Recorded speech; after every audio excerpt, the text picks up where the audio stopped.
I know we've talked about this, but I really do think that the closest thing to this film for me is The Platform, or El Hoyo, which is Spanish film, because I think it is a great depiction of like systems and structures of capital and like how they replicate themselves, depicted almost as like a space that you occupy, but you never hear or sort of see any of its actual representatives. That's the thing. The subdivision of Yonder that they're in, the only person they interact with from the actual company itself, the real estate company. And I am going to say how it is no accident that the true representatives of the demonic underworld of capital and the nuclear family and patriarchy are realtors. They are literally the fucking scum of the earth. And they are just the perpetuators of this violent, brutal, destructive system itself. There's a way in which interacting with a realtor feels like interacting with a foreign kind of robot invader.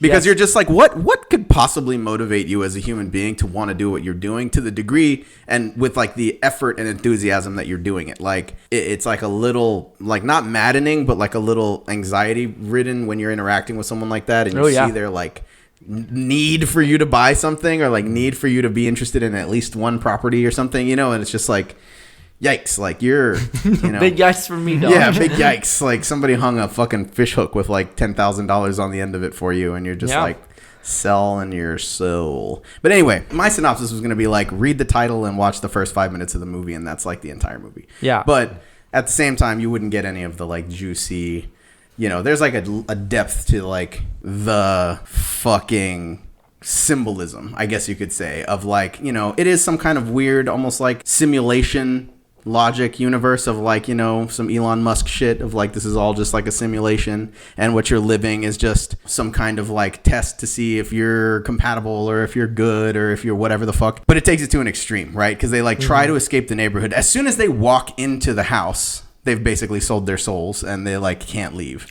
So that is actually one thing I want to go ahead and say right out of the gate is I think this film is also the best depiction of what is called relationship inertia in sociology of the family studies, because at no point do they ever consent to really buying the home.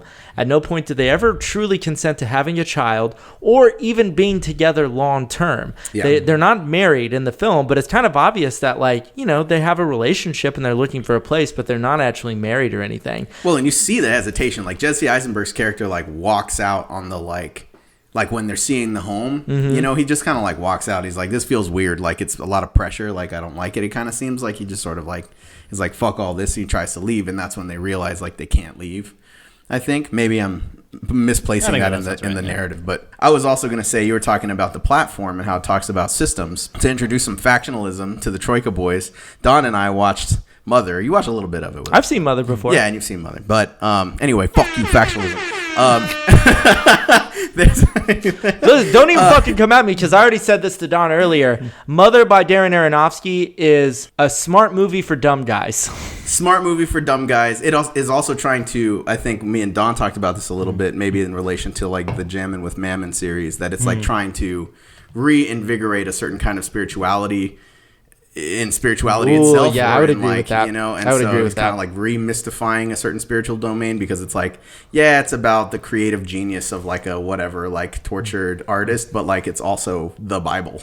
So it's very literally like, very creative, Bible. Darren. Thanks. You know, but it's also thematic in the sense that it's about a house and about a family dynamic and about kind of like the push and pull of like trying to live together and make something work, and then it just like kind of spirals out of control into something that you never expected it to be. So and then at the end it ends with like that symbol of like the regenerative aspect of like, you know, at the end of Vivarium where like the fucking weird little kid kind of grows up and like then he like goes and replaces the house salesman at the end. And then in Mother, you know, he takes her like diamond heart after all the pressure and like heat that like was created or was used to create it, and then he just like basically like starts the whole process over again, which was like annoying because and it was a different woman also. Yeah, because it's like he tries to hold so closely to like the biblical narrative, and yet like one of the very key differences of the biblical narrative, like of the Hebrew story compared to the stories of like the people peoples around them was that it specificully like wasn't circular. Like that there was, it doesn't that time was cycle. linear. Yeah, exactly. That like it flowed in one direction. Yeah. Which we're trying to abolish. But fuck that. Well, obviously, yeah. But yeah, it's not circular either, I guess. Is it? It's not circular. It's true. It's 4 dimensions, right? 4 dimensions. Oh shit! I can feel the factionalism right I just literally was just eyeing Don. I was shooting daggers at Don as soon as it's he the said time that. cube, right? It's a time cube. What the fuck is that? Okay. Hold on. Let's say a really key detail though, since you mentioned it. So the realtor who basically is like working the office that represents Yonder shows them the home. At some point, very quickly, they have a child just like delivered in a box to the front of their home, which we're going to talk about Jeff Bezos and Amazon Prime. so no one shall be missed in this episode. Everyone, we're going to cover coming everything. For everybody. What you find out is once that kid is grown, that the same realtor who showed them the house is basically just like an older version of the child that they raised, which is this weird demonic insect-like thing that just looks like a fucking weird, creepy little boy. And so basically the idea is that the whole thing of the film is that this demonic fucking hellish existence of home ownership in the nuclear family that they get sucked into is in itself just like a self-perpetuating system that just, has been recreating itself for as long as you can imagine as the film shows it. So before we go on, I actually just want to say really quick that, and Alex, you probably know this, but I looked up actually what a vivarium is. Yeah, it's like I don't know what it is. Hey, you can say it. Go. I like how you were like, yeah, I don't know what it is. So it's an area usually enclosed for keeping and raising animals or plants for observation or research. Often a portion of the ecosystem for a particular species is simulated on a smaller scale with controls for environmental conditions. So things like aquarium or a terrarium like are different types of vivarium. Yeah. So obviously they themselves become part of this vivarium without realizing it, and then essentially everyone dies because that is the only escape, is death, the sweet release of death. Yeah. Can't wait for it. Death. Sweet death.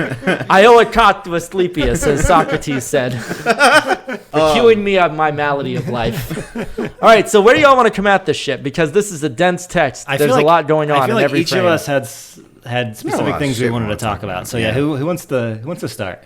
I don't know. I got a whole list of shit I want to say. Why don't you pick one or two? Pick one thing. Pick one. I've already said that like my main mango is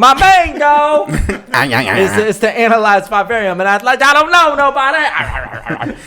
I did want to say that I think the whole thing about it representing the way that the platform I think represents like food production and like social inequality. I think that vivarium represents the system of patriarchy and the nuclear family and like home ownership. And so again, I think what's similar about these two films that I'm really intrigued by is that they show how these systems, the way you experience them is you actually never see the real people or actors or agents of the system that are oppressing you. You experience it as just this like weird, confusing thing that you're thrown into that is just this fucking machine that like perpetuates itself. But you never actually see the fucking demonic forces that are just brutalizing you and oppressing you. And so for me, I think it's a really interesting way to depict that, and whether the film really would talk about itself like in terms of the writer and the director of the film, who I think is the idea is that there is never any mention of like patriarchy or capitalism or anything like that, but it's obvious that that's the nature of like the systems that they're a part of, and just the way that it destroys intimacy, it destroys any sort of like fulfillment or happiness in life because of being sort of ground up in the system, I think is a really powerful depiction of it. And I will say, and this is the last thing I'll say, and then we can go on to one of your points, Alex, that whenever I watched this, because we had seen a preview of it before it came out, and then it kind of went under the radar, and then they just put it on Prime. I think it was only in the theaters for maybe a week or two at most. And then whenever I finally watched it, I was like, oh, no wonder no one saw this fucking film, because this is shots fired at the most sacred myths of capitalist society that everyone holds dear, and it is one of the most like brutal skewering of things that are still considered sacred, like the nuclear family, like child rearing, like home ownership. It just fucking goes at those things incredibly hard, and I imagine that most people this would hit too close to home, I think. And yeah. So that's one of the things I loved about it, though. So this is going to be big antinatalist energy on this episode. Well, that was speaking of things that I might want to touch on, I think that's the one that's on the tip of everybody's fucking tongue. We're all going to talk about this shit anyway. I think that's on everybody's list. Can we all check our lists really quick and see if is that on your list, Adam? What, antinatalism? Antinatalism is always on my list, okay. comrade. Don, is that on your list? That's too limited for me. Anti-humanism? Are you misanthropy? Okay. Anti-reality? Anti-reality. Yeah, abolish fucking reality. What the fuck are we doing, guys? Antinatalism was second on my list. There are other things, but we'll get to those. I think they're... Let's do it. Let's talk in about the dust it, of this planet time. Let's do it. All right. Fuck kids, right? Am I right? No, I don't know. No, I just I think Not that the Epstein way, though. Yeah, no. Red Library does not endorse Jeffrey Epstein unless it's his killing that we're endorsing. That's no. So, but not by Hillary Clinton, but by the revolution, or by like a secret cabal of like Donald Trump supporters. So antinatalism, like, where to start, right? Is it ethical to have a fucking child in our fucked up world? I pose this question to the Red Troika boys. Let me do my Bugs Bunny meme. No. No. Our world. Our world. Yeah, I agree. All right, moving on. No, so I was talking with a very, very good friend about this just yesterday, that I think one of the things that I think is really